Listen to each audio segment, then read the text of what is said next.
사건 사고와 사회 이슈를 살피는 사회기자M 한범수. 정태용입니다. 첫 번째부터 볼게요. 강남이면 부자 동네인데 난민이 있어요? 안 믿기죠? 네. 직접 보시겠습니다. 진짜 상황이 심각하긴 하네요. 낡았는데 여기가 어쨌든 판자촌인 것 같거든요. 네. 구룡마을인가요 혹시? 맞습니다. 쭉 들어가면 저런 공간도 나오거든요. 완전 잿더미죠. 네. 공기가 얼마나 안 좋았냐면요. 호흡기 망가지는 줄 알았습니다. 저기가 설 연휴 때 불 났었죠? 네, 지난 1월 20일 60채 넘게 건물이 불에 탔습니다. 죽거나 다친 사람은 없었지만 많은 주민이 삶의 터전을 잃었습니다. 이재민들이 급한 대로 그때 호텔로 보내줬던 기억이 있거든요. 아직도 거기 있을까요? 네, 기한이 지나서 서울시가 제공한 임대주택으로 이미 옮겼고요. 나머지는 폐허로 변한 집터로 돌아왔습니다. 네. 상당수가 60대 이상 고령층이라고 합니다. 이재민들이 머무르고 있는 천막입니다. 내부로 들어가 보겠습니다. 가림막이 하나 더 있네요. 여기도 들어가 보겠습니다. 연탄으로 난방을 하고 있는데 이래서 공기가 텁텁하게 느껴집니다. 바닥에 스티로폼을 깔아서 침상을 만들어 놨습니다. 이 비좁은 공간에서 열댓 명이 잠을 잔다고 합니다. 그야말로 텐트 난민이 돼버렸네요. 네, 텐트가 총 5개였는데요. 남자 숙소 하나, 여자 숙소 둘, 나머지는 식당과 교회로 쓰고 있었습니다. 네. 그리고 보시면은 세탁기랑 냉장고 이런 거 다 밖에다 세워놨거든요.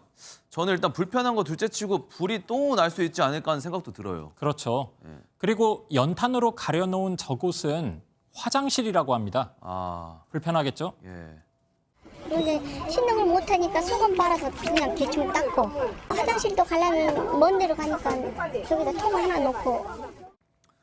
이런 상황에서 이분들 왜 임대주택으로 안 가는 거죠? 임대주택으로 가면 생활비에 임대료, 관리비까지 붙어서 감당할 수 없게 된다는 겁니다. 나중에 임대료가 오를 수도 있는 거고요. 그러면 앞으로도 계속 저렇게 살아야 되는 거예요? 네, 원래 있던 집들이 무허가 건축물이어서 복구를 해줄 수 없다고 합니다. 다만 시급한 생계 문제가 있으니까 300만 원 정도 추가 지원은 이뤄질 것 같습니다.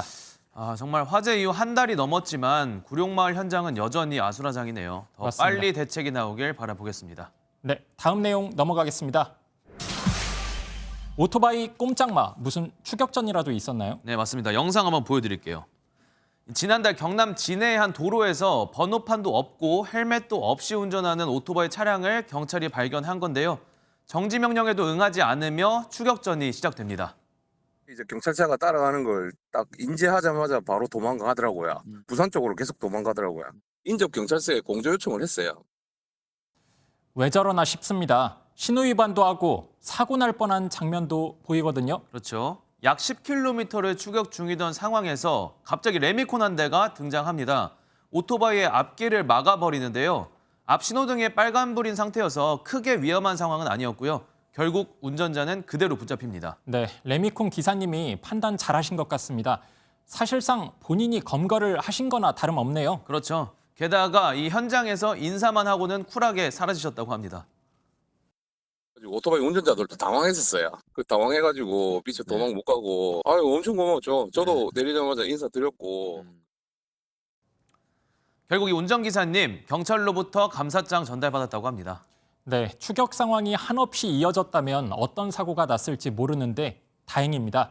레미콘 기사님의 판단력과 용기에 박수를 보냅니다. 맞습니다. 마지막 키워드입니다. 3일에 이자 10만 원.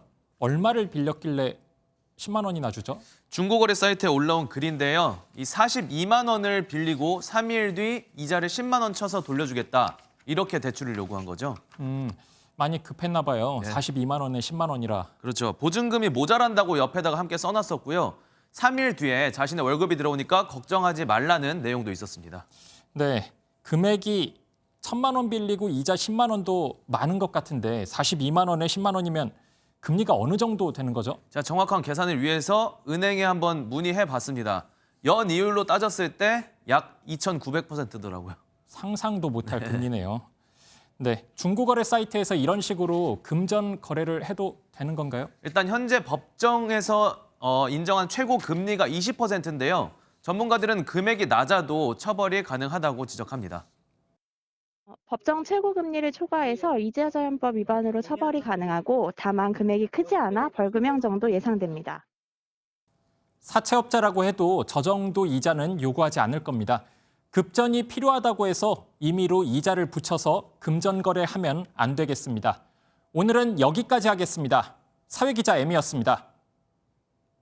안녕하세요. 김주하입니다. 공정하고 신속한 MBN 뉴스, 유튜브를 통해서도 만나보실 수 있습니다. 특히 더 많은 뉴스와 라이브를 보고 싶으시다면 오른쪽을 눌러서 구독하시면 됩니다. 어렵지 않죠? 빠르고 정확한 뉴스로 계속 찾아뵙겠습니다. MBN 뉴스를 시청해주신 여러분 고맙습니다.